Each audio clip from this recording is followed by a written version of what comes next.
Bueno, acá estamos visitando a los muchachos de Malvinas Siempre, unos amigos que siempre colaboran con el programa. Me llevo la mejor picha malvinera, estamos, bueno, mejor dicho, están cumpliendo unos 10 años y podemos encontrarlos en el barrio de Floresta, en la calle Joaquín B. González 974 y también por las redes sociales, en Instagram como malvinas.siempre y en Facebook como Malvinas Siempre. Así que como siempre te digo, gracias. Gracias, Mati. Gracias. Saludos a la audiencia. Vengan todos, Malvinas Siempre, la mejor ropa marinera. Bueno, queridos amigos, en un nuevo programa de Malvinas y sus protagonistas, en esta ocasión tengo el placer de entrevistar al coronel retirado, veterano de guerra de Malvinas, Gustavo Tamaño. ¿Cómo está, Gustavo?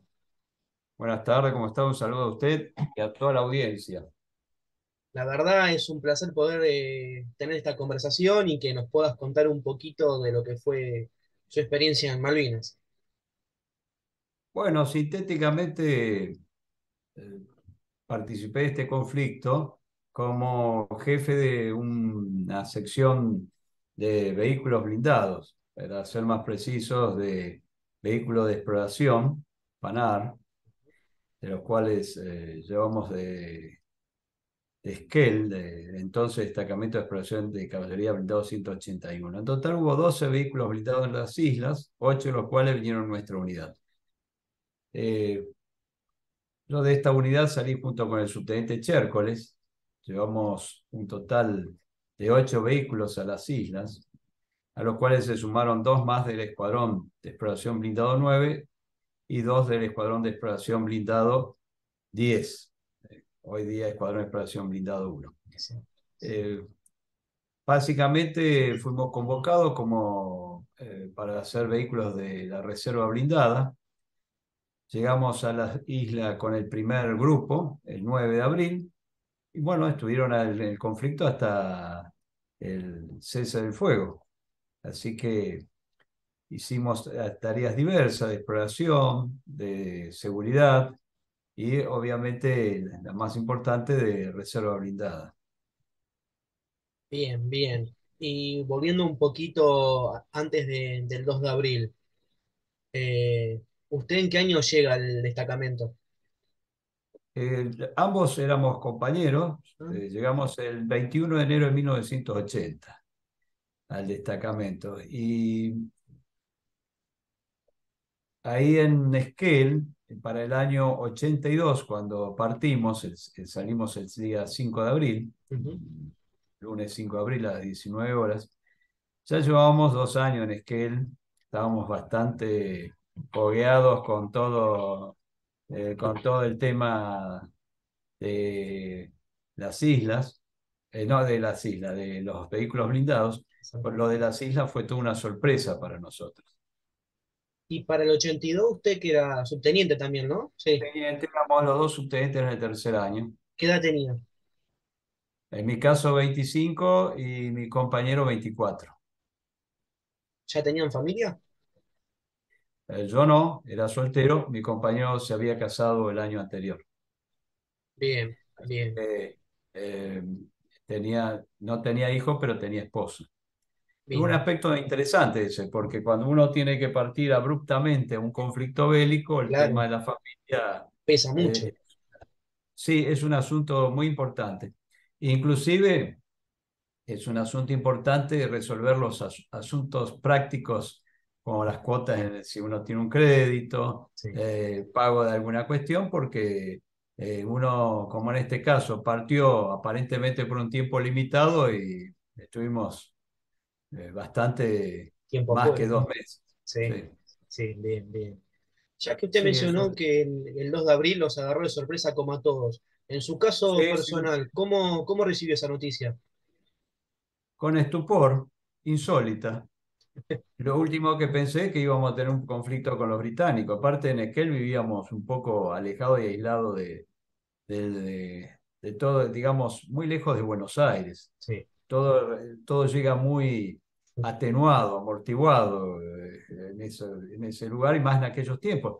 Algunos de ustedes que no había internet, no había celulares, la comunicación telefónica era muy difícil. Si bien venía el diario La Nación, Clarín, diariamente por el avión, bueno, uno joven no está tan metido en Preocupado. estos temas. ¿no? sí. Está en los temas cotidianos más bien. Y realmente con los británicos, hipótesis de conflicto yo nunca había escuchado, Ujú, menos teniente, con el grado que uno tenía. En sí, realidad, hipótesis de conflicto pasaban por otros lados, por entiendo. Más que otras. nada por Chile, me imagino. Y siempre las hipótesis de conflicto en aquella época, en un tiempo era Brasil Mm, y Chile, después pasó a ser Chile. Y bueno, nosotros justamente lo primero que hicimos el día 5 de abril es el despliegue de la seguridad estratégica operacional, es decir, se planificó el despliegue para cubrir los pasos cordilleranos, lo que corresponde al plan táctico que tenía el destacamento en aquel momento. Ahora, eso les da idea que con conflicto con Gran Bretaña no estaban nuestros planes, mucho menos para una unidad que estaba ubicada en la cordillera de los Andes y con otro escenario muy diferente, ¿no? entiendo, bien. Ya que mencionó el destacamento para el 82, ¿cómo estaba conformado? Bueno, en el momento tenía dos escuadrones de exploración, el A y el B, y un escuadrón de tanques C, dotado de tanques MX-13 y vehículos M113. Era una unidad bastante potente. Sí, Los escuadrones de exploración estaban dotados de secciones montadas sobre semiorugas, estos semiorugas M5 de la Segunda Guerra Mundial, eh, cada escuadrón estaba apoyado por, hasta, digamos, diciembre del año 81, 5 vehículos Panar cada uno. Había un total de 10 vehículos Panar, que era para brindar apoyo a la exploración, sí. a las secciones de exploración. Es decir, un escuadrón tenía dos secciones de exploración, una sección apoyo, que tenía morteros, cañones de 20 milímetros antiaéreos y Ujú, también para fuego terrestre, y una sección Panar para el apoyo antitanque, básicamente. Y después se sumó, aumentó mucho el poder de combate con el agregado de un escuadrón de AMX-13, 17 tanques, más eh, vehículos M113, una sección. Con lo cual fue era una fuerza bastante equilibrada, bien, entiendo, entiendo. Y potente. en el caso de los Panar, para la gente que no conoce o que solamente le escuchó de nombre, ¿cómo puede describir ese vehículo? Es un vehículo blindado de exploración de origen francés, de diseño de los años 60, fines de Ujú, los 59, 60. Vehículo con un ligero blindaje. La firma Panar ya venía de construir vehículos similares, que se usaron en la Segunda Guerra Mundial, tenían gran experiencia en estos temas. Tanto el ejército inglés como el francés eran bastante adeptos a vehículos de exploración blindados de ruedas. Este vehículo nació a instancia de la guerra en Argelia y venía armado con diferentes, digamos, torres, con diferentes tipos de armamentos, ya sea con mortero de 60 milímetros, ya sea con ametralladoras o cañón.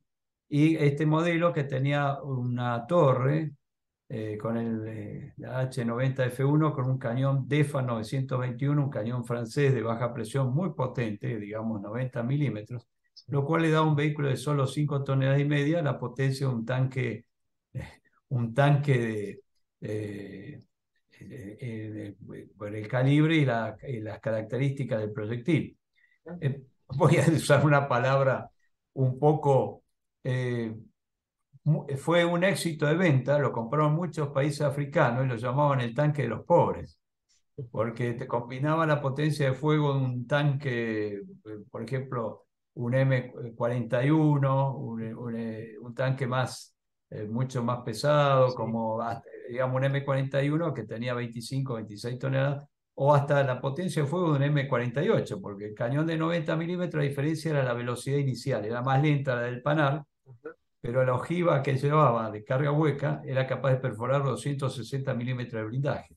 De bastante. hecho, teníamos noticias que fueron usados cuando invadió Libia empezó a invadir países amigos de Francia, Ujú. fueron usados con gran éxito con contra los tanques T-55. Es decir, eso le da idea de la capacidad Del de poder, penetración de este sí. cañón.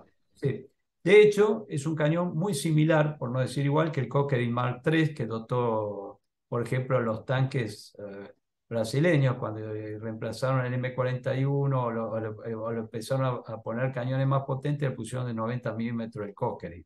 Así que era un cañón potente, de una velocidad inicial de más baja, 740 metros por segundo, Ujú. comparado contra 800, 900, 1000, 1100 metros que tienen los cañones de los tanques más pesados, ¿no?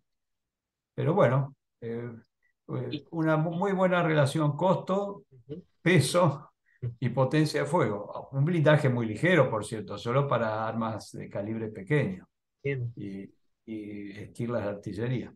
¿Y qué alcance efectivo tiene aproximadamente? Pues este tipo de cañones, Sí. eh, para tiro antitanque siempre hay que calcular por la velocidad inicial aproximadamente, porque no tiene predictor de tiro, el tiro se hace A ojo.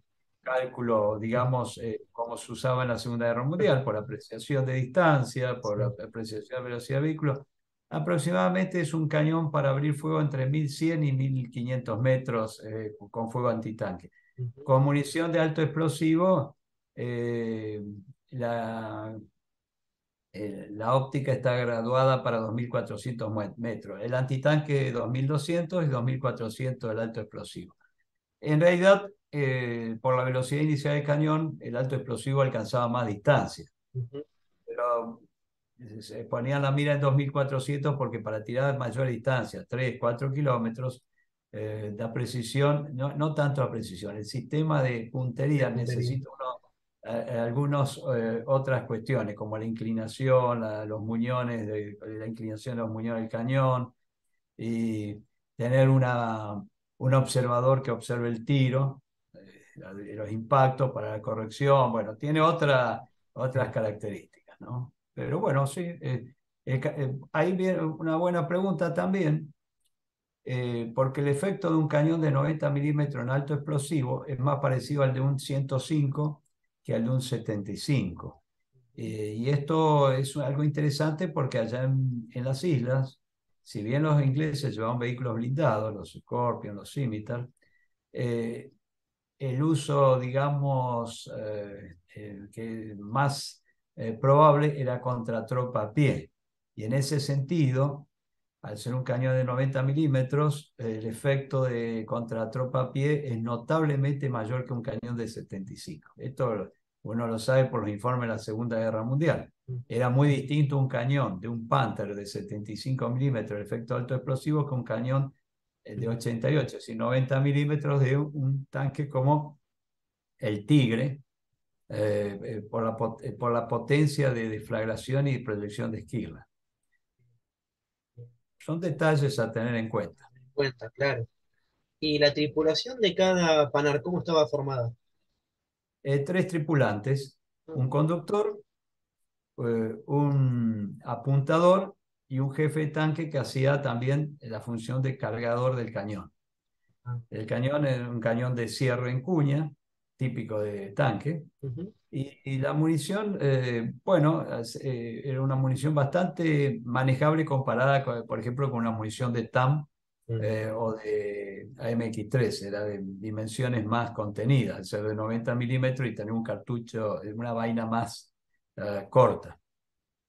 Bien. Antes de seguir a lo que fue el cruce a las islas, ya que mencionó el AMX-13, siempre tuve una Sí. duda. ¿Esos al tener oruga, no tenían posibilidad de llevarlos a Malvinas? Bueno, aquí vamos, los Panhard llegaron por el criterio de que como eran muy livianos, 5 Ah. toneladas y media, llegamos por avión, los transportamos en Hércules. Por un lado eran fáciles de transportar en avión. Hubo eh, hubo, creo que hubo un problema ahí de comprensión, de que las 5 toneladas y media lo iban a hacer más apto para funcionar sobre el difícil suelo de las islas. Sí. Cuando un vehículo oruga tiene una distribución del peso mucho mejor. Vamos a hablar para la gente de forma sencilla. Ujú. Es como ir a pie en la nieve o ir con esquíes. Exacto. ¿Mm? Ujú. Bien, bueno, eso se vio, por ejemplo, con las diferencias de presión. El Scorpion era ideal, el que llevaron los ingleses, el Scorpion Scimitar, Ujú. porque hacía una presión sobre el suelo muy, muy ligera, bastante menor que la del M113 y que la del SK y el MX13. El tanque ideal para estas condiciones era el SK-105, Bien. pero había problemas de restricción de gálibos, es decir, las dimensiones para llevarlo en Hércules, y también el peso un poco más, 18 toneladas, si bien Hércules carga 20, había restricciones con la pista. La cuestión es que nunca llegó, a pesar que quiso probar el SK, nunca llegó uno para hacerlo funcionar. A ver, tenemos un pequeño problema de sonido. Voy a pasar los auriculares. Adelante. Bien. ¿Ahí se escucha bien? A ver, aquí.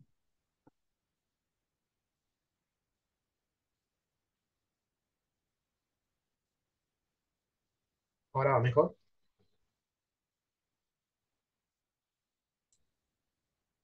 Ahora sí, ahora que ya volvimos. Bueno, con toda esta explicación, usted nos explicó que fueron dos secciones que cruzaron a Malvinas, de cinco panar cada Fueron uno, ¿no? Fueron en principio dos secciones de 8 vehículos, al cual se sumaron dos vehículos más del Perfecto. Escuadrón 9, formamos secciones de 5, más dos vehículos más del Escuadrón 10 que pasó a constituir un grupo comando, es decir, un vehículo para el jefe de escuadrón y otro para su encargado. Excelente. Bien. Esas secciones, ¿qué poseían algún nombre? ¿Cómo se denominaban? Bueno, la sección del Escuadrón A tenía nombre de Cobra, la del subteniente Cherco, y la B, el nombre de Águila. A cargo suyo. Esa era la que estaba a cargo mío. Eh, lo que nos generó un serio problema fue que el conflicto nos dio cuando se habían dado de baja a la mayoría de los soldados de la clase anterior. Sí. En el caso particular, teníamos suboficiales por vehículo y un soldado. Para ya marzo, y dado el excelente rendimiento que tuvieron esta gente, muy buen rendimiento, ya estaban todos de baja, Mm. pues ya estaba incorporada Sí. y para el requerimiento operacional, eh, eh, para el requerimiento operacional, estábamos muy bien solamente con los suboficiales. Entonces, que el día que tuvimos que ir a Isla nos contaba con los soldados que habíamos entrenado el año anterior, que por cierto eran muy buenos. Bueno, como estaba diciendo, Ujú. justo esto del 2 de abril Sí. coincidió cuando estábamos incorporando la nueva clase y como las secciones PANAR tenían un buen número de suboficiales, en el caso mío ya se habían ido todos de baja, inclusive el soldado que teníamos que era dragoneante, que después volvió como cabo en comisión, pero volvió fue ya cuando estábamos en las islas. Sí que no pudimos traer más teniendo en cuenta que Esquel, todos los soldados de reclutamiento de Bahía Blanca, Buenos Aires, eh, Trelew, Comodoro Rivadavia, no Sí. había tiempo para convocarlos, ¿no? Bueno, ese fue el caso nuestro, pero como teníamos un buen número de suboficiales, ¿qué hicimos? Tomamos los soldados nuevos y los aceleramos el entrenamiento y los seguimos entrenando en las islas, ¿no? Eh, que era la única solución que teníamos posible y que realmente estuvieron a la altura de las circunstancias. Bien. Anduvieron muy bien. Es bueno saberlo eso. Bien. Y una Sí, vez, sí, voy a hacer sí, justamente para que ustedes tengan una idea, sí. eh, la gente de blindados somos gente muy profesional y muy orgulloso de lo que hacemos, ¿no? La caballería, Ujú. tenemos la tradición del cuidado, antiguamente eran los caballos, ahora los vehículos. éramos muy celosos con el cuidado de los vehículos. Siempre lo fuimos. Después, cuando continué mi carrera, también. Lo soy con mi automóvil. El mantenimiento es una parte fundamental. ¿Por qué? Porque esa asociación hombre-máquina, Sí, antes era hombre-caballo, puede ser la diferencia entre la vida y la muerte. claro. Entonces uno tiene que cuidar bien. Y para que ustedes vean a qué nivel hacíamos nuestro mantenimiento, por ahí lo tengo guardado en una publicación inglesa, que cuando los ingleses capturan nuestros vehículos se quedaron sorprendidos por la limpieza y estado de mantenimiento de los vehículos. Realmente, aún en campaña y después de 70 días de campaña, Sí. calculen, llegamos al 9 de abril, el armisticio, digamos, el cese del fuego fue el 14 de junio, Ujú. y se sorprendían por el vehículo. Estaban en tan buenas condiciones que cuando ven, más cuando se ven fotografías, que muchas veces en la internet encuentro comentarios: nunca entraron en combate, nunca entraron en acción, estuvieron todo el tiempo en la ciudad, lo cual es absolutamente irreal. Los vehículos pasaron hasta el día 12 de junio que me hieren, todo el tiempo en Moody Brook, salvo 4, que estaban 2 destinados con el regimiento 3 de infantería y 2 con el regimiento 6 de infantería. ¿Saben dónde estaban? Sobre la costa, esperando que si había un desembarco, y estaban en primera línea. Era Entonces, lo cuando que, yo escuché, que era lo que primero se esperaba, es el desembarco por ahí. la primera hipótesis es que desembarcaran en el sur. Ahora, cuando nosotros empezamos a hacer reconocimiento, estamos muy bien entrenados para estas cosas de exploración, descubrimos que había 2 avenidas de aproximación muy interesantes, que era uno el valle de Moody Brook, Ujú. entre lo que es London, el Tumbledon, y el otro era por el camino que venía por la costa y pasaba muy próximo de Mount Williams, al sur de Mount Al Williams. sur, sí. Esas fueron 2 avenidas de aproximación que a nosotros nos llamó la atención y lo remarcamos, que es por donde justamente atacaron los ingleses. Y ahí viene un comentario. Los guardias galeses, el comandante de los guardias galeses, tenía la idea de atacar por el camino costero, digamos, el que venía Fitzroy, eh, Bahía Fitzroy, el Pony Pass, Ujú. pasando entre el Mount Williams y la costa. Ese era un plan, pero de las apreciaciones llegaron a la conclusión que era mejor atacar y tomar el Monte London, que el Monte London era la llave para la caída de todo el dispositivo, porque si tomaban esa altura, exponían el flanco a la infantería marina y aparte empezaban a descender, digamos, por la cresta del Wild Ridge Sí, contra hacia... Argentina. Exactamente. Y dominaban también el valle de Moody Brook. Ujú.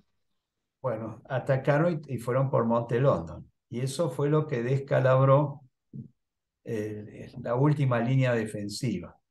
Nosotros, que teníamos mucho trabajo de exploración, pese a ser subteniente, veíamos, el camino costero era muy atractivo, pero ahí estaba el batallón de Infantería Marina 5 y estaban muy expuestos a ese camino era consolidado y ahí se podían emplear los PANAR eventualmente, apoyando a la Infantería Marina, Sí, y era sí, más sí. abierto para el tiro que el Valle del Moody Brook. El Valle del Moody Brook, nosotros se lo aclaramos muy bien en los reconocimientos.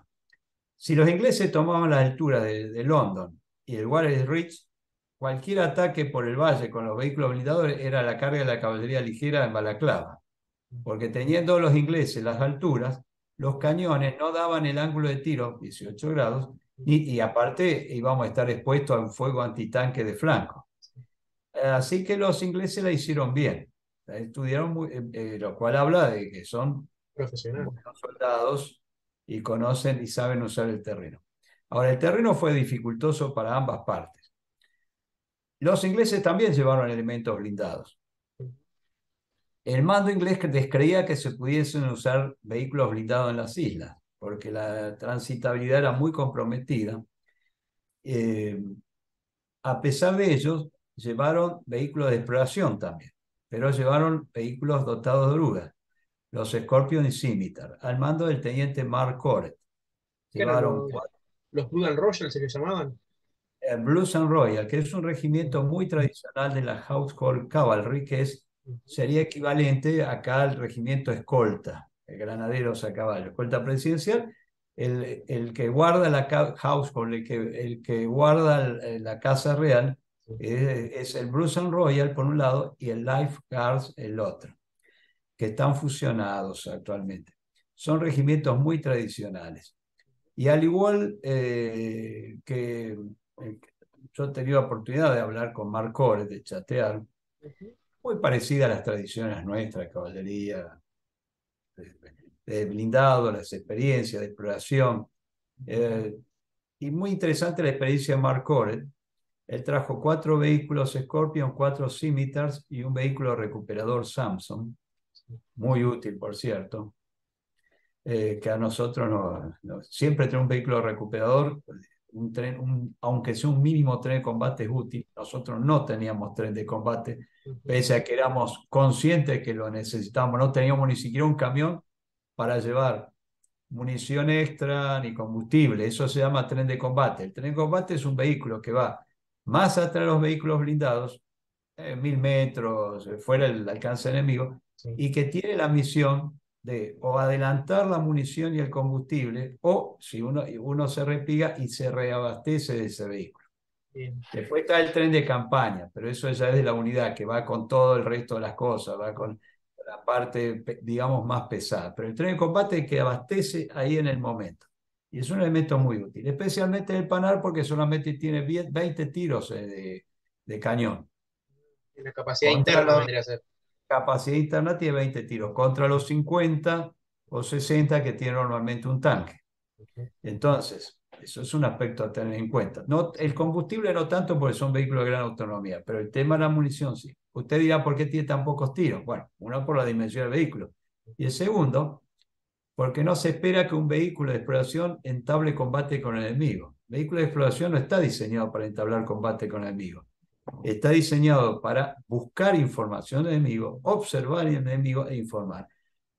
Dicen que el mejor oficial de exploración es el que vuelve la misión con los cañones limpios y el que no se tienta por destruir un convoy de camiones o algo con sus vehículos porque pondría en riesgo toda la misión.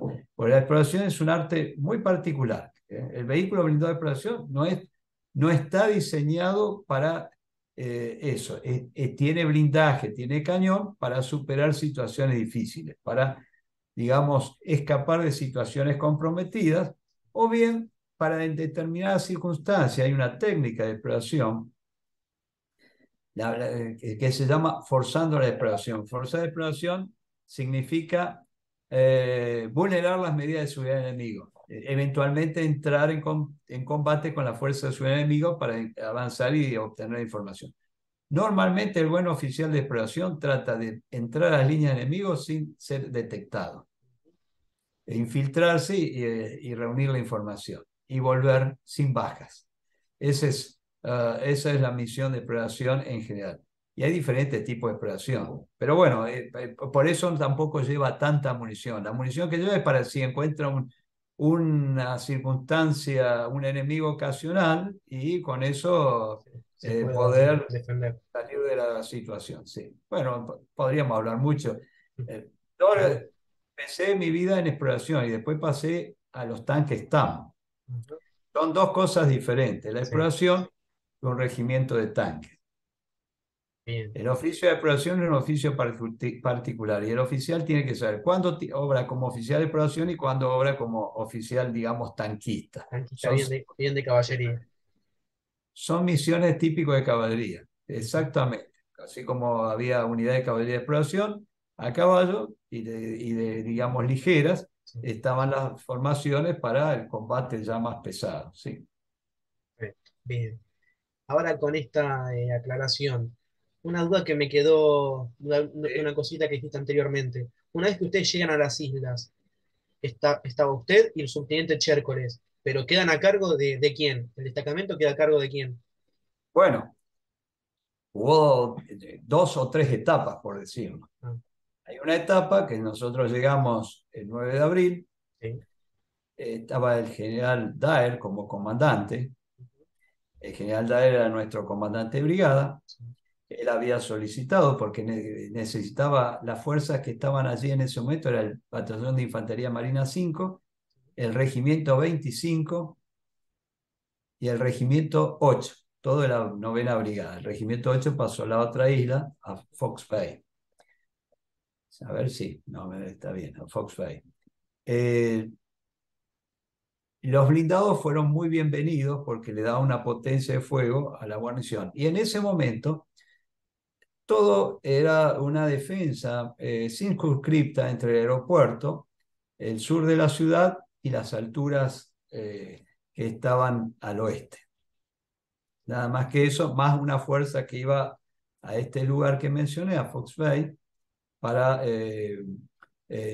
ejercer soberanía en esas islas, que después quedaron aislados, ¿no? Bueno, se pensaba apoyarlo con helicóptero, pero apenas llegaron los portaaviones se acabaron los vuelos de helicóptero, se transformaron en un riesgo muy grande, en el sentido, los vuelos adquirieron, no era posible ir con 30 helicópteros volando a apoyar a la otra isla.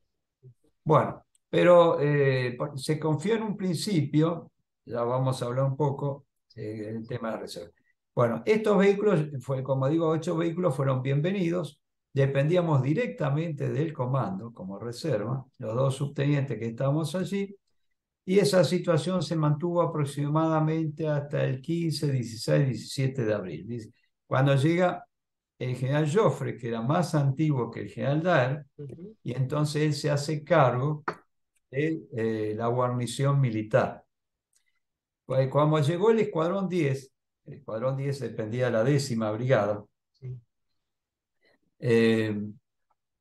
Entonces el general Joffre agrega los 8 vehículos blindados al escuadrón 10, pero con la siguiente salvedad.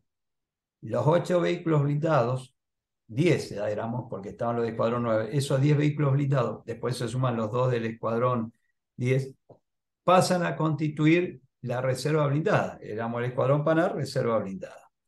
Y lo pone al mando de la reserva blindada el jefe de escuadrón, el mayor Carulo, Alejandro Carulo, de caballería. Lo pone al jefe de escuadrón, jefe de la reserva blindada. Y el capitán Zuluaga, también del escuadrón, lo pone a cargo de todo el resto del escuadrón, que eran 150 hombres que no habían llevado los vehículos blindados, nos llevaron los M113. Entonces, con esos 150 hombres aproximadamente el escuadrón, constituye una reserva aeromóvil. Entonces, del escuadrón, el jefe quedó a cargo de la reserva blindada y el capitán Zuluaga a cargo de esa reserva aeromóvil, que debía ser movida en helicóptero.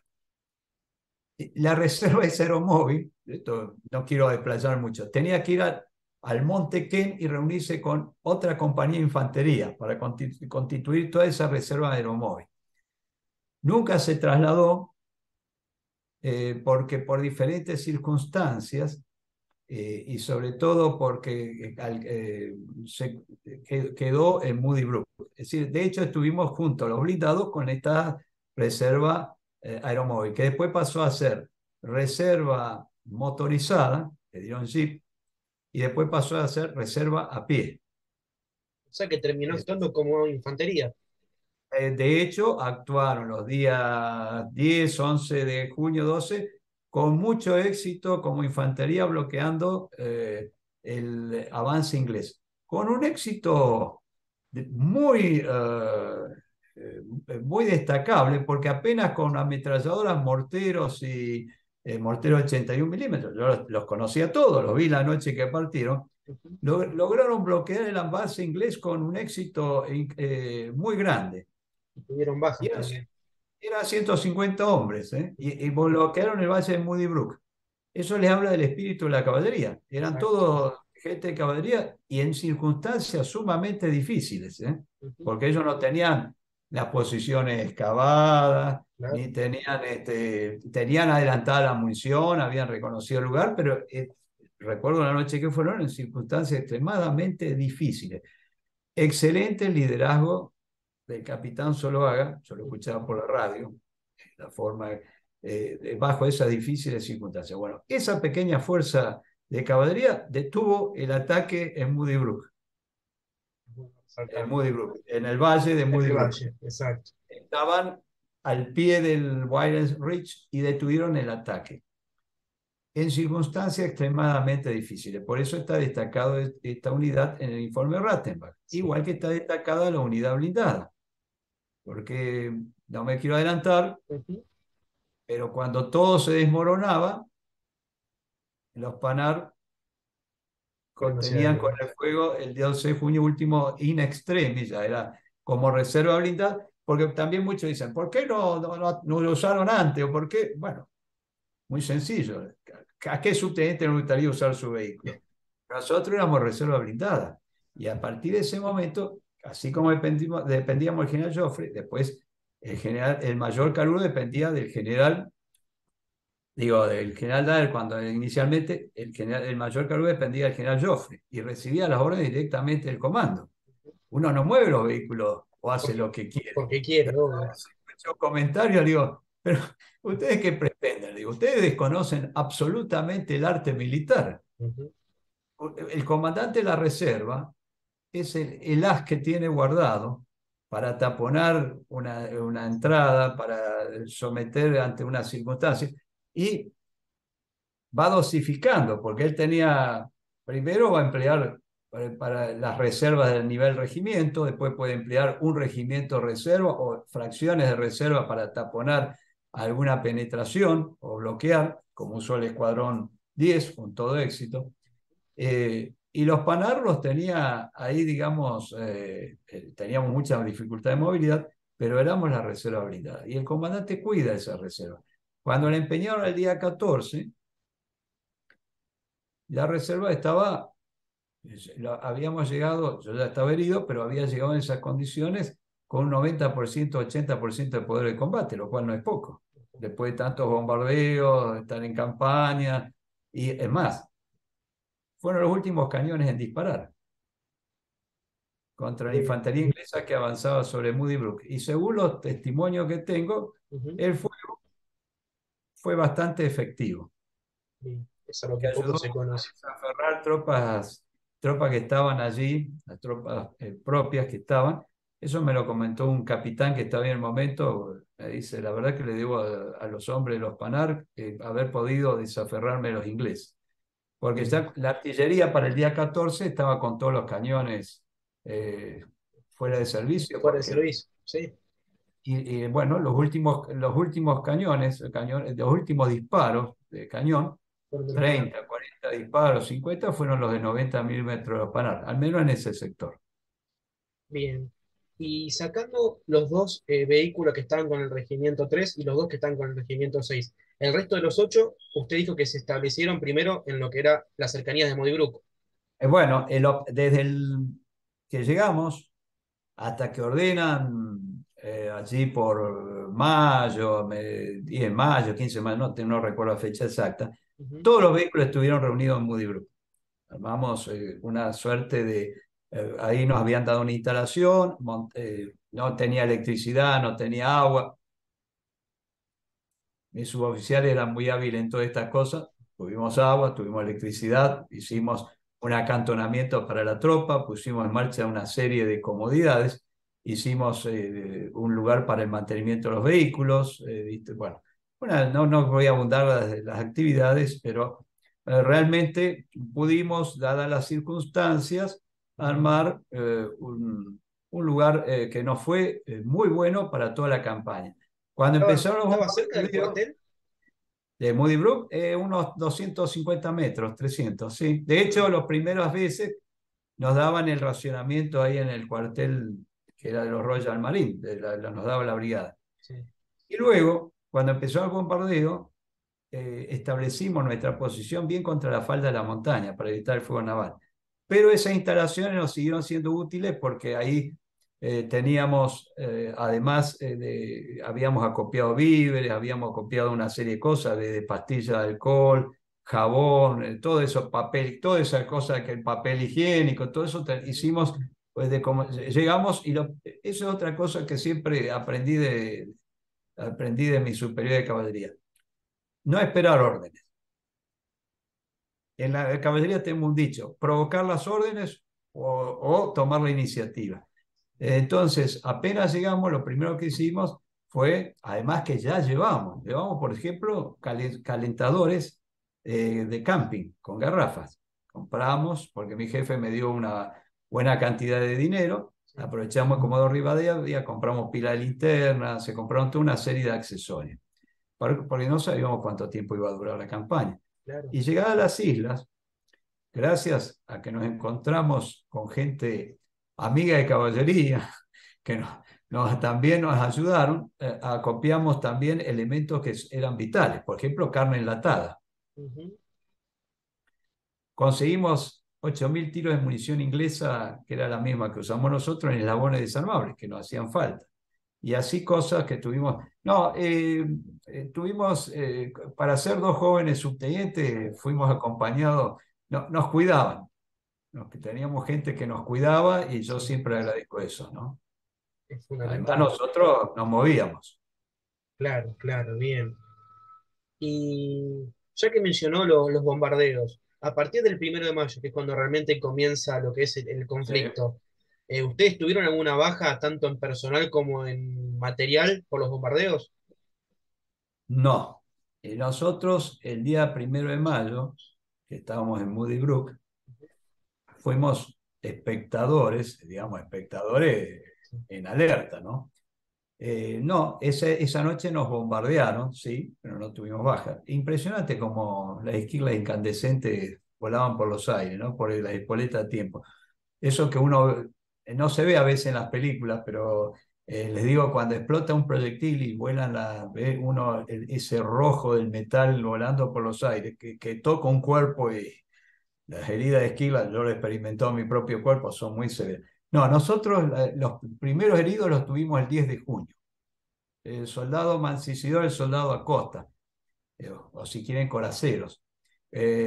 Mancisidor recibió una esquila que le pegó en el cráneo, con de tal suerte, le cayeron dos proyectiles al lado a estos dos coraceros, de tal modo que la esquila le quedó entre la dermis, la piel y el cráneo, el hueso, que después le provocó un dolor porque se le infectó, pues fue al hospital pero no se la extrajeron, se la extrajeron creo que después más tarde.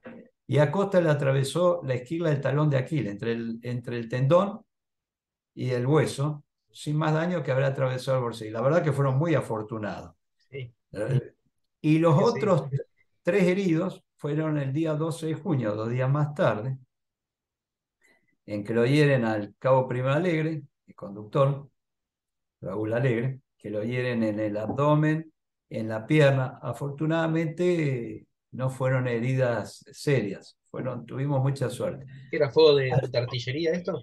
Fuego de artillería 105 milímetros de campaña. Al soldado Diego Iglesias, que era el apuntador, le pega una esquila en la espalda.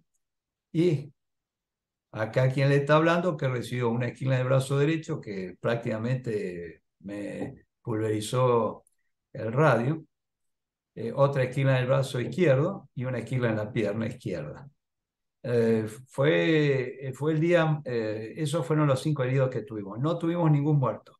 El escuadrón inglés, o troop, digamos, el escuadrón inglés, que tenía dos troops, las troops son equivalentes a secciones, tampoco, no tuvo muertos ni heridos. A lo sumo, si tuvo, habrá sido un herido leve cuando pisaron una mina con uno de los vehículos blindados. Sí, Fuimos muy afortunados los de caballería. Eso siempre nos congratulamos con Mark Orech. Algún día que nos encontremos, celebraremos. Éramos líderes con suerte. Los hombres nuestros, y no es porque no hayan faltado bombardeos, no, no. ni peligros. Ocurre que a veces hay lugares hay gente que es afortunada y hay gente. A mí el día 12 de junio se me acabó la suerte. Pero bueno, hasta por ahí nomás, porque podría haber perdido el brazo derecho o la vida. Lo que yo siempre escuché en otros veteranos es que muchas veces el terreno fangoso de la turba ayudaba a lo que era la absorción de la explosión del fuego de artillería. Es lo que salvó a los dos soldados el 10 de junio y nos salvó también el 12. El, los primeros tiros, cuando observaba el tiro del 12 de junio, se hundían profundamente en la turba y las esquilas salían proyectadas hacia arriba. la precisión de la artillería británica formidable. Pusieron los tiros con calzador al lado de mi vehículo blindado. A ¿Y mi ustedes suerte en dónde estaban ustedes? habíamos puesto, eso fue para que se ubiquen donde está el hipódromo del hipódromo. Sí. Ahí había toda una serie de tinglados o de depósitos, que eran los depósitos del COL, el Centro de Operaciones Logísticas. Nos ordenaron ocupar ese lugar. Era un lugar muy riesgoso porque sabíamos que estábamos bajo observación directa. Ya los ingleses estaban en el Monte London, en el Wallace Ridge. Eso es pasando a la casa del gobernador, casi en las afueras del pueblo. Pasando la casa del gobernador, hay un monumento que recuerda the Battle of the Falkland, la de la Primera Guerra Mundial, cuando hundieron la escuadra del almirante Graf P. Fue el almirante Sturdy en una batalla. Hay que estudiarla, muy interesante. Bueno, eso fue el 8 de diciembre de 1914. Ahí hay un monumento que Colón en memoria. Y ahora les voy a decir por qué me acuerdo de ese monumento. Aparte que llamó mi atención y fui a ver. Bueno, los de blindados siempre nos movemos mucho, ¿no? Visité muchos lugares emblemáticos. Justamente esos depósitos estaban pasando la casa del gobernador. Bajamos para enmascarar los vehículos, estábamos enmascarándolos para evitar la observación aérea, un ataque, que es el procedimiento normal, y ahí empezaron a caer la ráfaga de proyectiles. A mí no podía subir a mi vehículo, caían los tiros al lado. Y la suerte se acabó cuando un proyectil pegó contra ¿vieron esos depósitos de supergases, los cilindros de 45 kilos de gas que tienen una casilla? Bueno, pegó en el techo, estalló el proyectil y los tubos de gas. Ah, mucho más espía. Sí, aparte una llamarada, Importante. sentí, digamos, el calor en la nuca, ¿no? Una llamarada infernal. A veces los suboficiales se preguntan cómo sobreviví, porque estaba bastante cerca Sí. y nos pegó esa proyección de esquila a los tres tripulantes. Y me acuerdo muy bien de ese monumento, porque cuando herido, viene a buscar un suboficial, cabo Primo Vilte, Comebar, después vienen ahí, me auxilia, viene Cherper. El pavimento estaba medio escarchado, ¿no? Bueno, fuimos mientras con el reguero de sangre, el otro, el soldado inglés, pasamos por el monumento de la batalla de 1914, la batalla de las Malvinas, de esa famosa. Pasamos al lado de un helicóptero de prefectura que estaba ahí averiado contra el costado. Sí. Pasamos por el guardaganado de la casa del gobernador, que pasé patinando, derrapando, ¿eh? Y de ahí Sí. rumbo al hospital. Llegué al hospital prácticamente, llegué consciente, ¿eh? Ujú. Pero Muy, desangrado. sí, muy débil. Sí, sí, sí, sí. Bueno, pero siempre tuve un cuerpo fuerte y resistente porque ya estaba, ¿cómo llaman? Estaba al borde del shock hipovolémico. Ujú. Pero lo que yo siempre me llama la atención, lo que es la resistencia en circunstancias difíciles, ¿no? Eh, Porque allá se padecía el frío, no estábamos, la alimentación, por la pérdida calórica que generaba el frío, el mal clima, uno empezaba a tener frío, el cuerpo le faltaba combustible, digamos, Obvio. para... yo la noche esa previa al 12, del 11 al 12 de junio, Ujú. que estuvimos siguiendo algunos acontecimientos, le puedo asegurar que no podía calentar mis piernas. Pero bueno, eso por en parte porque por la altura y por el tipo de constitución que tengo, soy propenso a tener frío en las piernas. Pero era una noche helada y además con la alimentación que teníamos, que con el bloqueo venía siendo, digamos, insuficiente, sí, no teníamos, comíamos bastante bien, pero era insuficiente en poder calórico para afrontar semejante campaña en un clima tan extremo, ¿no? Oh, no solo eso, también el estrés de combate, todo influye. Sí, sí, sí, mucho estrés, sí, es cierto. Eso es un tema interesante del estrés y las consecuencias que genera el estar sometido a bombardeos y ataques aéreos. Pero bueno, sigamos con las preguntas. Esto se puede hablar mucho, con muchas cuestiones, Sí, la ¿no? verdad que sí. Y una pregunta, cuando usted siente el impacto de las esquirlas, Mm. en ningún momento perdió el conocimiento. O sea, No, ¿qué se siente? Un fuego, un calor, el golpe solamente? ¿Cómo es ser así, herido por esquirla? bueno, en mi caso particular, eh, la esquila seccionó en buena parte el nervio mediano, así que una esquila tocó un nervio y hizo estallar el hueso, el radio. Es decir, eh, lo pulverizó. eh, yo sentí como un martillazo extremadamente doloroso en el codo, un dolor de esos fortísimos. Sí, E inmediatamente se bloqueó, no tenía dolor. Estaba en un estado como de, en medio del bombardeo, todo parece lento, ¿no? Así, pero es todo muy rápido. sí, Choqueado en medio del bombardeo, me paré. Claro, al verme así, incapacitado, que no podía mover el brazo, uno se siente, digamos, absolutamente desvalido. Yo tenía guantes de cuero con piel, tipo, siempre usaba buenos guantes. ujú, Saco el guante, tiro el guante de la mano derecha con la izquierda y cae un torrente de sangre. Eso me dio idea de la de que gravedad. había algo bastante malo ahí. Miro mi pierna izquierda y era roja. Tenía una hemorragia bastante grande. Ahí también me dijeron los médicos, estuve muy cerca de que afectara la arteria femoral, lo cual me hubiese hecho desangrar inmediatamente. De la mano derecha, de la mano izquierda ni sentí la esquila. Me enteré a los 2 días, cuando se empezó a inflamar por estar ahí adentro contra el hueso. Eh, el que me saca en principio del shock es el soldado, porque me dice, mi subteniente, yo estoy herido también, Diego Iglesias. Bueno, un poco ahí, pero digamos, todo eso fue, quizás para mí me parecía lento, pero era todo muy rápido. Y en eso veo que venía el trotecito este cabo primero, Miguel Ángel Vilte, joven suboficial, nos toma el de la cintura, así nos lleva a los dos, nos lleva para una alambrada. Y ahí aparecen otros suboficiales, nos ayuda a pasar la alambrada. Pasar la alambrada con el brazo tullido, así, colgando, es bastante, sí, un brazo incapacitado, pero bueno, lo logramos. Y ahí me acompañaron, inclusive mi compañero Cherco, el gran amigo, un hermano, Ujú. consternado, viéndome que salía sangre por acá, salía sangre por allá. Y mire las estupideces que uno dice. Yo le decía, cuidado que no te quiero manchar con la sangre. Porque la verdad que, sí, sí, hasta lo que es la cosa, ¿no? Sí, Cuidando de... Bueno, así que gracias a que mis hombres me auxiliaron rápidamente, pude llegar al hospital prácticamente, digamos, a punto de entrar en shock hipovolémico.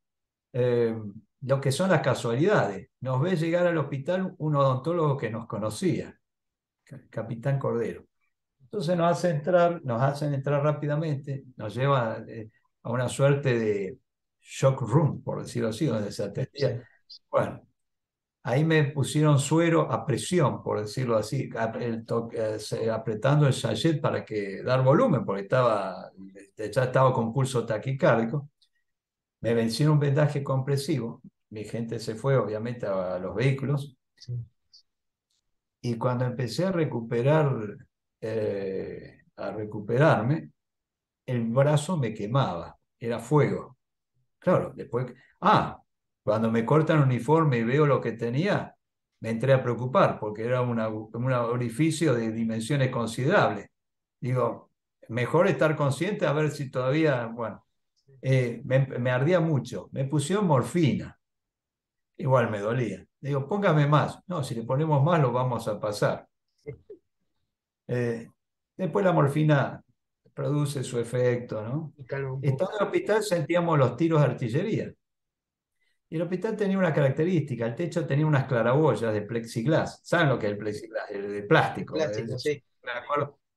Y yo miraba, digo, lo único que falta, digo, estoy acá en una camilla, que un proyectil de artillería entre por una de estas claraboyas, y acá, porque eso era era como el gimnasio, creo que eso era una escuela, era como un patio, digamos, un lugar interior, y ahí estábamos todos heridos.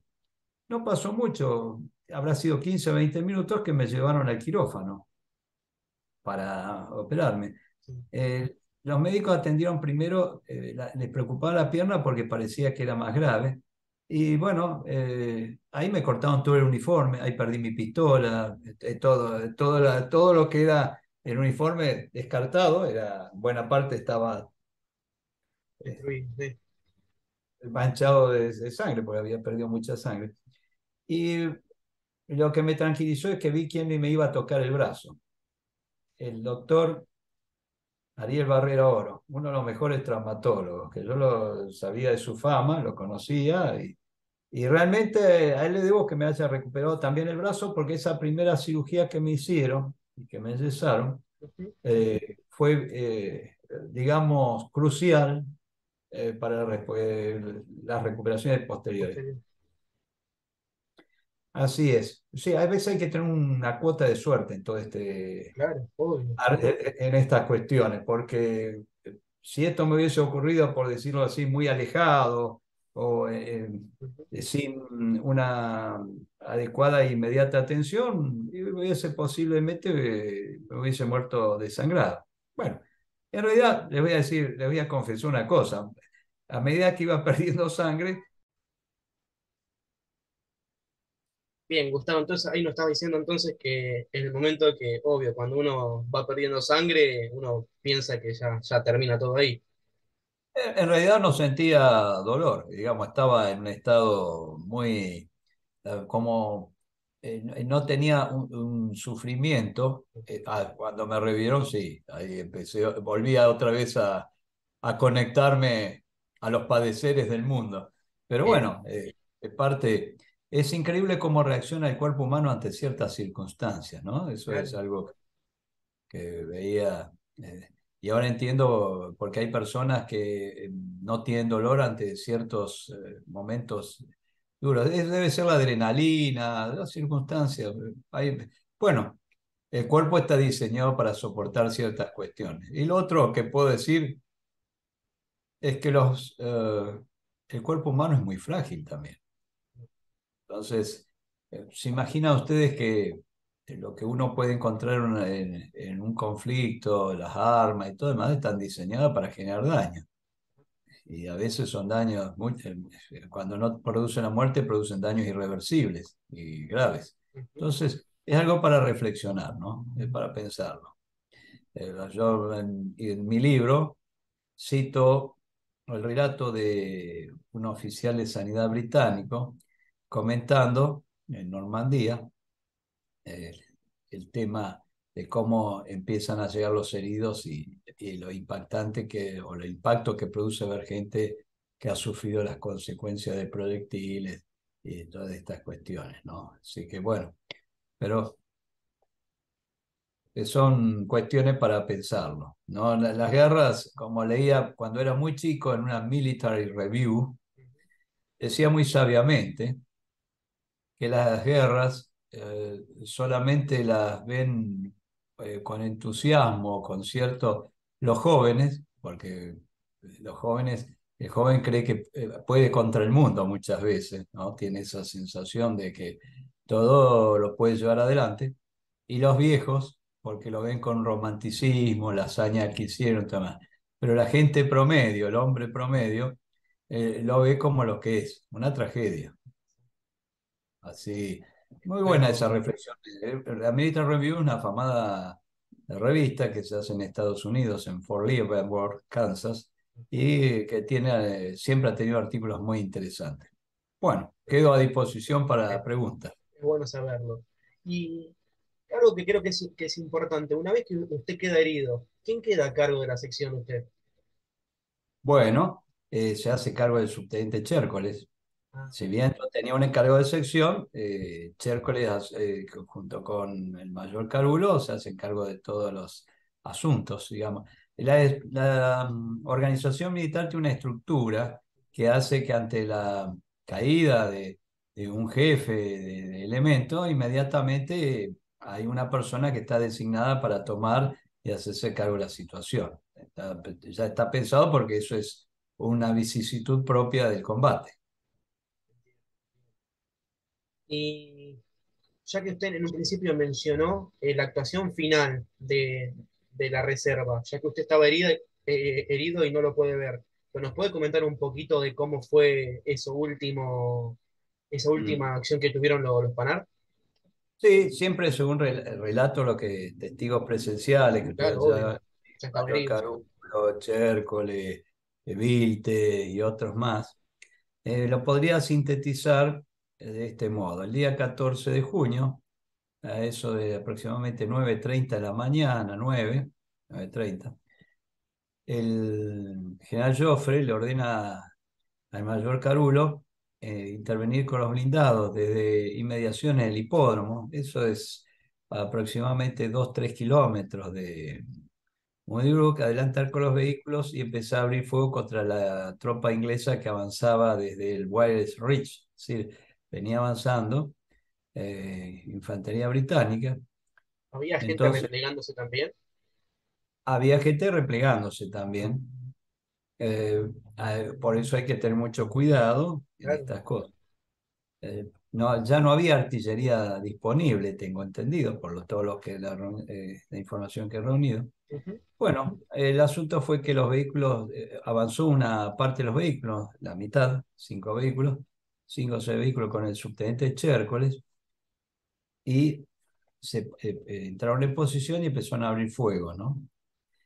Eh, que como le comenté anteriormente, no teníamos un informe claro del resultado del fuego, pero se ve que era bastante efectivo porque a poco de empezar a abrir fuego los vehículos, empezaron a recibir un nutrido fuego de artillería británico, es decir, de cuando estaban por el octavo, noveno, décimo disparo, un fuego tan intenso que algunos relatos de los conductores, suboficiales, conductores, me comentaban, y jefe de vehículos, sentían como si fuera, cual si fuera granizo pegar las esquirlas contra el blindaje, que obviamente el blindaje lo resistía. Dañó algunos neumáticos, aunque los neumáticos son de deflación controlada, en un sistema que se llama Hutchinson, que así sean perforados, los sostiene, que es como un alma son como es de caucho con alvéolos que permite rodar a un desinflado. Es un sistema muy bueno. Y también tenían problemas porque el fuego de artillería levantaba barro y tapaba los episcopios, los dispositivos de visión. La cuestión es que estaban tirando, estaban haciendo una misión de fuego y comenzó un fuego, eh, digamos, cuando iba ya como decía, sí, el quinto, décimo disparo cada vehículo, calculen que llevaban 30, 40 disparos haciendo, eh, empezó con un fuego tan intenso y tan preciso que el jefe de sección ordenó el repliegue de los vehículos bajo el fuego de artillería. Bueno, entonces eh, los vehículos se repliegan, toman el camino y se reúnen con el mayor Carulo, que estaba con la otra mitad de los vehículos. Y ahí Cherco le dio el informe como de lo que estaba, de que habían abierto fuego y que, bueno, ante el fuerte fuego eh, británico, replegaron los vehículos para evitar justamente una acción muy oportuna, porque como los vehículos tienen movilidad y el fuego de artillería tiene que ir corrigiéndolo, lo mejor es replegarse y volver, es decir, sustraerse del fuego enemigo, porque eventualmente un impacto directo de un cañón de 105 puede destruir un blindado. No olvidemos que eran varias piezas de artillería, 8 o 10 piezas de artillería que concentraban el fuego en un área muy pequeña.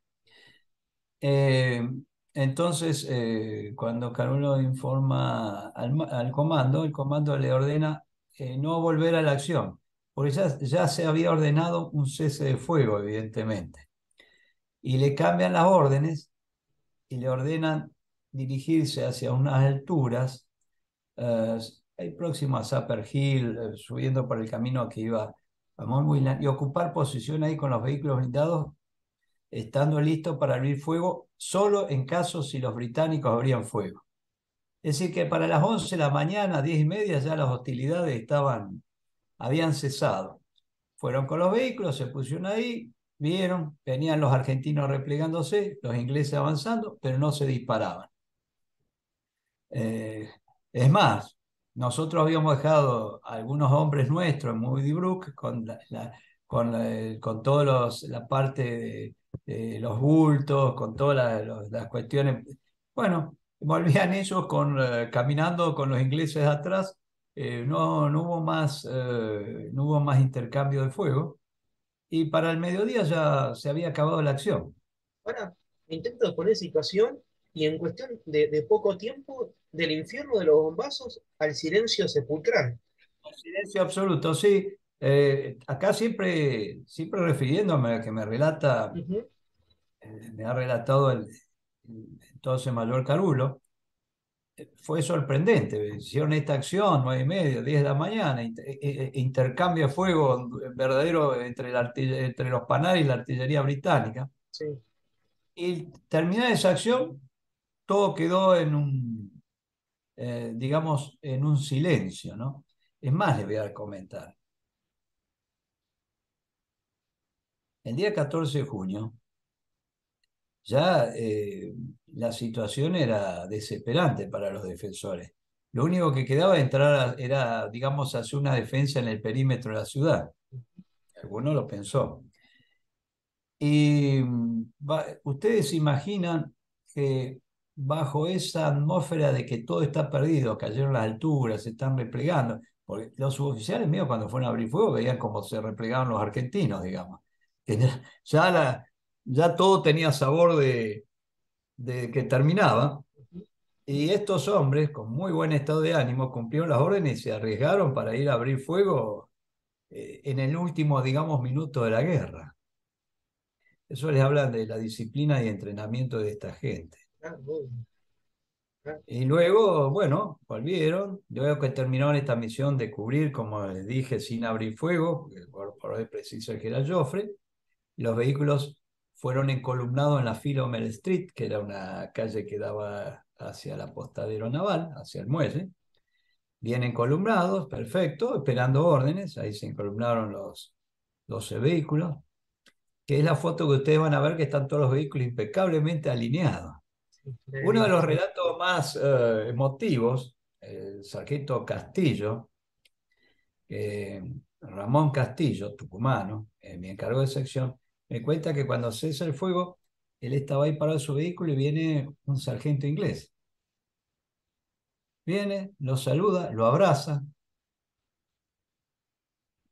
Bueno, como ya se terminó todo. Es más, eh, digamos, hubo un tiempo que convivieron, un periodo, un día, dos, que convivieron las tropas argentinas con las británicas. Bueno, le llamó la atención. Vino este hombre y lo saludó como si fuera un camarada, digamos, que se acabó la guerra, el tercer tiempo, como se dice en el rugby, ¿no? Y para los ingleses los vehículos eran fruto de curiosidad, ¿no? Estos vehículos tan característicos. Pero bueno, eso así concluyó el 14 de junio. qué raro que no se dio la orden de destruir los vehículos. Bueno, se intentó generarle daño a los vehículos. Mm. Lo que pasa es que se ordenó, no, hubo alguna confusión allí. Primero se dijo que iban a permitir reembarcar los vehículos y devolverlos al continente. Por otro lado, no había que provocar explosiones ni incendios. Digamos, para destruir un vehículo blindado, usted puede destruir la radio, puede tratar de hacer girar los motores sin aceite y todo demás, pero para eso hay que tener cierto tiempo. Algo de destrucción puede ser que hayan hecho, pero no es una destrucción para nada acabada, ¿no? Para nada acabada, y aparte como no estaba clara la orden, hubo un momento como un impas de confusión allí también, un impas de confusión. Y digamos, también voy a hablar un poco de la parte humana. Ujú. Prender fuego el vehículo que a uno lo acompañó toda la campaña. Sí, me pasa. También hay una parte que se cuidó toda la vida. Sí. Eh, tal es así que hay dos vehículos que están en Gran Bretaña. Uno está en el Museo de Bovington, que no es de Skell ese creo que es del Escuadrón 9, que está tal cual lo tomaron, con la misma pintura original. Y hay otro que está en el regimiento de los Blues and Royal, que está siendo restaurado por un grupo de suboficiales de ese regimiento, con mucho cuidado. Es más, nos han consultado para ver cómo eran las radios Thompson nos mostraron todo lo que tienen, porque la idea es ponerlo en exhibición. Y ese respeto nosotros lo valoramos, Ujú. porque eh, podrían tenerlo arrumbado y tirado, y sin embargo lo están restaurando y con mucho cuidado. Lo único que no pudieron ponerlo en marcha es el motor. No es un motor muy complicado, pero bueno, lo querían poner en valor. ¿Ese Hay dos sí vehículos. es del ¿Eh? reglamento de ustedes ese? No estoy seguro, No. tenemos que averiguarlo. Pero eh, hay dos vehículos más en la isla. Uno restaurado por un particular, bastante aceptable, tiene los guardabarros los improvisó. Y hay otro que sé que lo tenían o para blanco de tiro, o el que lo dejaron abandonado sin ruedas, que también lo rescató. Lo que me sorprende es que los vehículos que están tanto el de Bovington como el del Blues and Royal, tienen sus neumáticos Michelin originales. Y uno los ve y parecen estar en muy buen orden. Inclusive, hace poco hicimos un monumento en Esquel con un vehículo Panhard, no sé si usted ha tenido oportunidad de verlo, y Muy tiene lindo. unos neumáticos Michelin modelo de la época. Muy lindo. Muy lindo el Buena monumento. publicidad para Michelin. Sí, Les digo, hay que reconocer que esos neumáticos franceses son muy son buenos. muy buenos. Sí, sí, sí. Así que eso es un poco un relato general. Ujú. Esto hay muchas anécdotas, se podría hablar de lo que sentí como oficial. Las responsabilidades de mando son muy elevadas. No se olviden que un oficial es el que toma, cuando hablo de un suboficial, también agrego el suboficial, porque nosotros tenemos el suboficial mucho al estilo alemán, que es un verdadero auxiliar del oficial, para entrenar la tropa, digamos, el suboficial es el hombre que está más próximo al soldado y el que vela para su bienestar, para que esté en su entrenamiento. Y la verdad que los suboficiales que tuve veía que a pesar que eran jóvenes, eran cabos, que tenían 19 20 años, lo hicieron con gran celo y esmero, lo cual habla muy bien de que ellos venían de la escuela, suboficiales, algunos de ellos tenían un año, estuvieron muy bien preparados. Pero voy al caso. eh, Algunas veces varias veces me han preguntado qué es ser un oficial. Le digo, ¿saben qué es un oficial? Es la persona que toma un hombre de la vida civil, un ciudadano, lo entrena, lo prepara para tomar un arma, para abrir fuego con esa arma contra una persona que es semejante a él. Porque el enemigo que está enfrente no difiere demasiado. Puede ser un maestro, puede ser un hombre que le gusta la misma música, tiene la misma religión, comparte ideas similares, pero es el enemigo, esa Está del, palabra sí, está del eh, otro que, lado. que lo pone en el bando de enfrente. Ujú. Ese oficial también es el que hace, aparte de entrenarlo a ese hombre y prepararlo para la guerra, es el hombre que pone límites de cuando digamos, cuando que ese enemigo cuando cae pasa a ser una persona que está amparada y protegida por el derecho internacional de guerra. Hay que cuidarlo, no hay a un prisionero, hay una forma de trato. El cuidar las normas y costumbres de la guerra, el derecho internacional de guerra, porque si no nos transformamos directamente en una banda de salvajes. Muy bien. hay que saber, el oficial es el que tiene el deber de evitar que sus hombres entren en un frenesí que se transforme en algo salvaje. Y ese oficial también es el que da las órdenes, y da órdenes que implica riesgo para su gente. Y como decía un libro oficial de caballería, libro inglés de la época de las guerras napoleónicas, le decía el capitán al teniente: no se encariñe demasiado con sus hombres, porque un día va a tener que ordenarles marchar hacia la muerte. Es, bueno, a veces uno va a tener que dar órdenes que sabe son riesgosas, el que tiene que hacer una exploración, el que tiene que hacer una misión de seguridad, el que tiene que ir a tal posición que es expuesta. Y bueno, ese hombre puede ser herido o muerto, y uno después tiene que convivir el resto de su vida con esa decisión que tomó.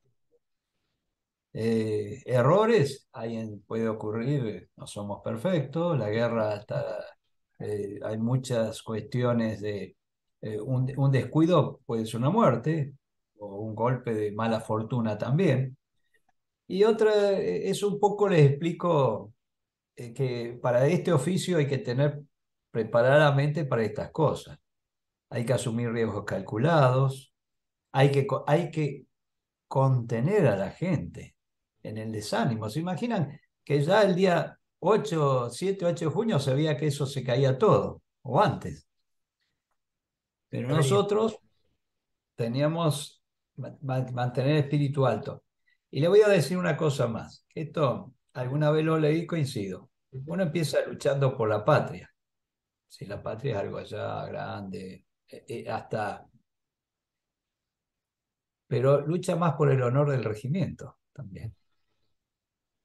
Porque yo pertenezco a un regimiento que tiene la tradición, estuvo en la guerra contra el Imperio de Brasil, tiene el 3 de Fierro que estuvo acá, allá, uno volver, la vergüenza frente a los hombres del regimiento, deshonró al regimiento, y termina luchando también por el camarada que tiene al lado.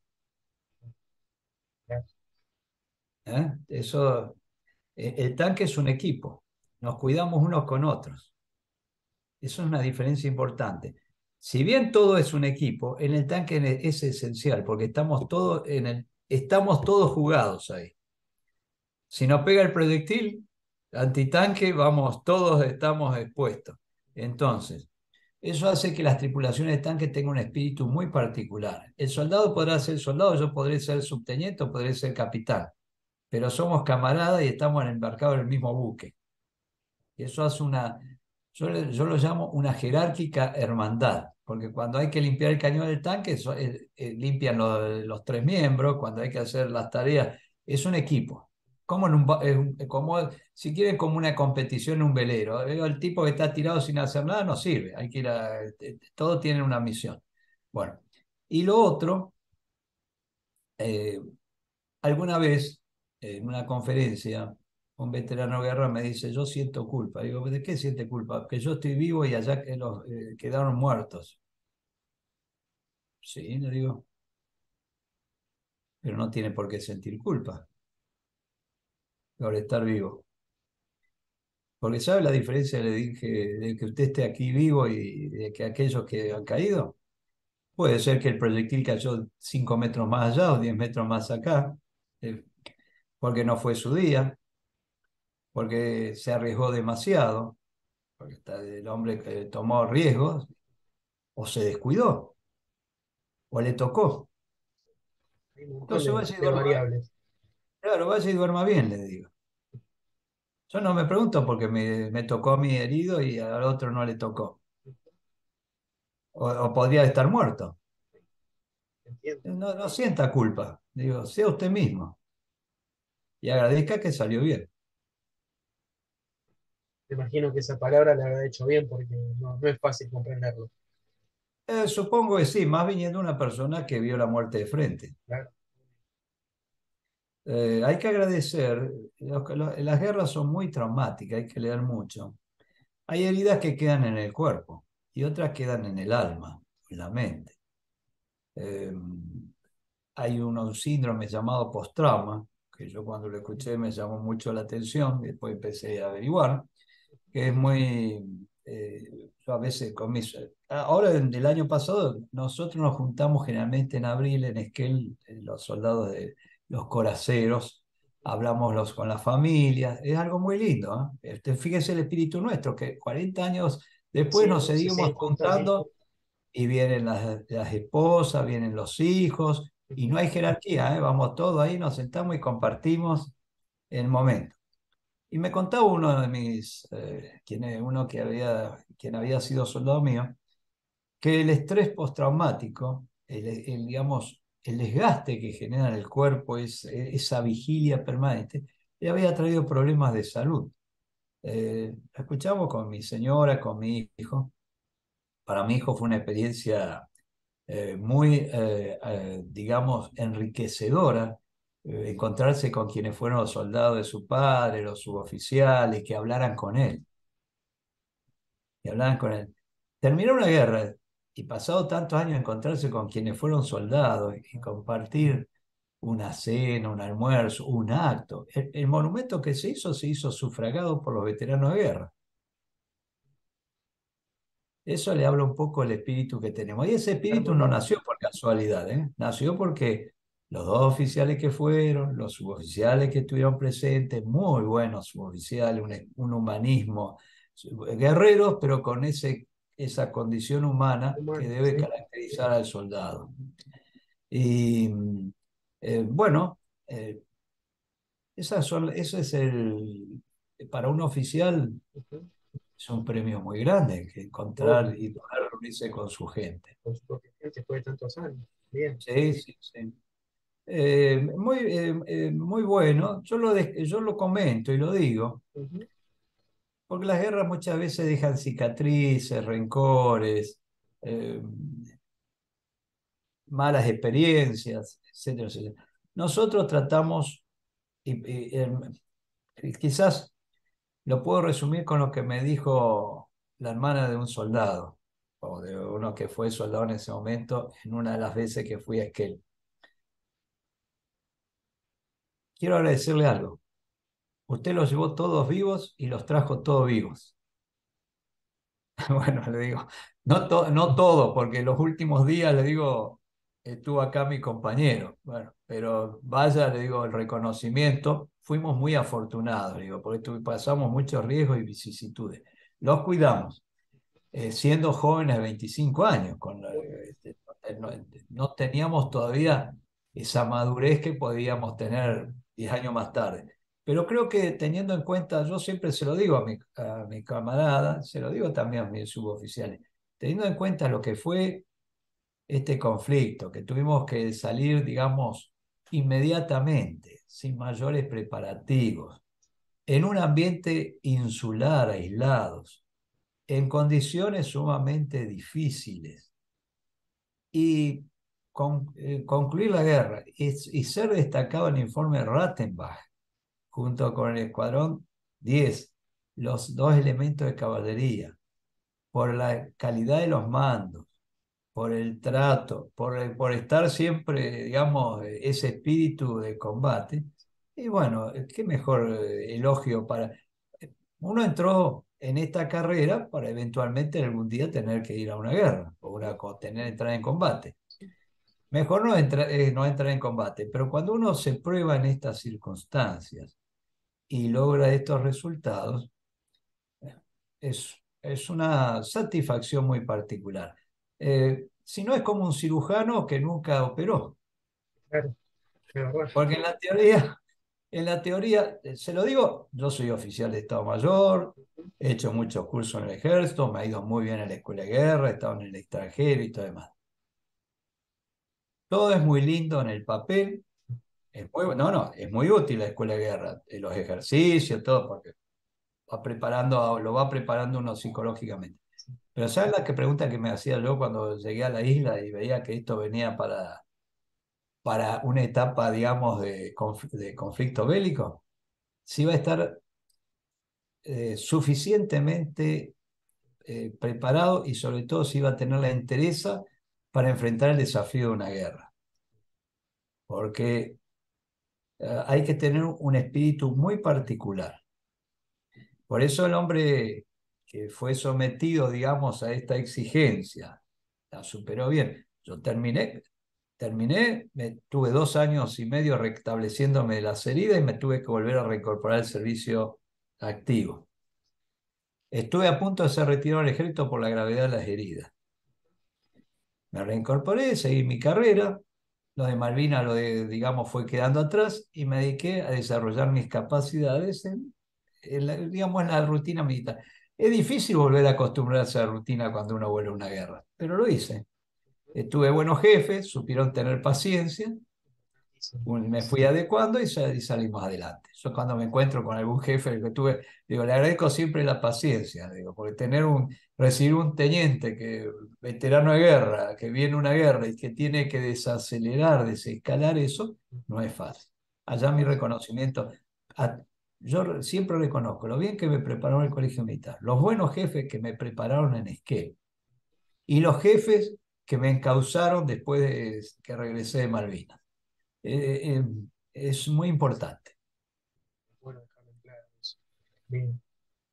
Y una Soy un última, hombre agradecido. y es bueno dejarlo en claro eso. Una última pregunta que no lo quise interrumpir, que me quedó del final de lo que fue Malvinas. Usted estando herido, ¿cómo volvió al continente? Volví en el último vuelo de Hércules. El día, 13 de junio. el 13 de junio, en Ah, la madrugada del 12 al 13, ujú, me llevaron al aeropuerto en una ambulancia Unimog, bastante frío hacía. Y me evacuaron en el último Hércules que trajo un obús, ujú, de un un 155. 155. Yo estaba ahí en una camilla al costado, vi que bajaron el obús, empezó a bombardear la Royal Navy, apuraron el expediente para embarcarnos y así como, creo que ya cerrando la compuerta, carretearon y despegaron.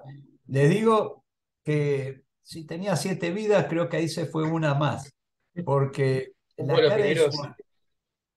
un vuelo furtivo y sumamente arriesgado. Ujú. La cara de suboficial de la Fuerza Aérea, que era mi barómetro, era un blanco papel cuando despegamos. Yo sabía porque he leído mucho de la guerra y sabía el potencial, digamos, la guerra, Segunda Guerra Mundial, un avión volando a 30 metros. Yo decía, acá mejor que no nos peguen un impacto, porque Ya está. teníamos había fragatas misilísticas, podía haber alguna cuestión. Bueno, la cuestión es que como a la media hora vi que el rostro del suboficial se relajó y era un clima más distendido, ¿no? Fuimos primero a Río Gallegos y después a Comodoro Rivadavia. Eh, sí, hasta ese vuelo puedo asegurar que creo que me relajé cuando llegué, digamos, relajé en el sentido, uno está entregado. Es como cuando uno vuela en un avión, no está en manos del piloto. Obvio, Bueno, acá claro. también. Pero cuando llegué a Comodoro, tocamos tierra, digamos ahí fue, digamos, se acabó la aventura, terminó esa parte, pero empezó otra guerra particular, recuperarme. La recuperación, claro. Ahí terminó una y empezó otra. Y mi preocupación por mis hombres, porque Seguían allá. uno se queda preocupado por la gente, porque uno en cierta manera quedó fuera de juego. Ujú. Entonces uno se preocupa por el resto del equipo. Pero anduvieron muy bien, supieron arreglarse. Es así, Eh, Gustavo. eh, La verdad fue un placer enorme poder entrevistarte. Nos nutriste con un montón o al menos a mí y al que nos está escuchando, de un montón de cosas que yo realmente no estaba al tanto, así que te agradezco mucho. bueno, yo agradezco mucho. Quiero dejar una última reflexión. Sí, claro. Lo que más sufre normalmente las guerras es la infantería, Ujú. que siempre son los que están siempre, y los hombres de infantería padecieron mucho en las posiciones. Siempre la artillería tiene más recursos porque está un poco más atrás, la caballería también está más, eh, no es que tengan menos riesgo, pero tienen ciertas, igual que algunos otros tipos de elementos, aviación y eso, pero la infantería sufrió mucho las condiciones, yo veía, recorría las posiciones. Hay veces que a mí me dicen, parece que usted estuvo en otra guerra. No, le digo, lo que pasa es que recorrí mucho, como estaba en exploración veía las situaciones, de lo dura que es la primera línea hasta... lo que es donde están las unidades logísticas. Las diferencias con pasa en toda guerra. Uy, Pero sí, fue un conflicto breve, digamos, por el tiempo, muy intenso. Y vaya mi reconocimiento a todos los hombres que cumplieron su deber estando allí, defendiendo y dando su vida. Y más allá de los resultados, creo que ese esfuerzo tiene que ser valorado porque es un ejemplo de abnegación y de amor al resto, porque uno ahí está representando al país, está representando, como decía, su regimiento y es parte del equipo. Bueno, yo agradezco mucho que me hayan dado esta oportunidad de dar algunas vivencias, algunas expresiones. Como integrante del ejército, como oficial de caballería, agradezco mucho esto. Y también quiero decirles que como experiencia para mí fue muy importante y tengo esa tranquilidad que da de haber cumplido con lo que se espera de uno, ¿no? sí, excelente, Gustavo. Te vuelvo a Bueno, agradecer, gracias. eh, muy agradecido y bueno, estamos en contacto y te mando un fuerte abrazo. Muy bien, muchas gracias. Que tengan buenas noches. Hasta luego. Igualmente.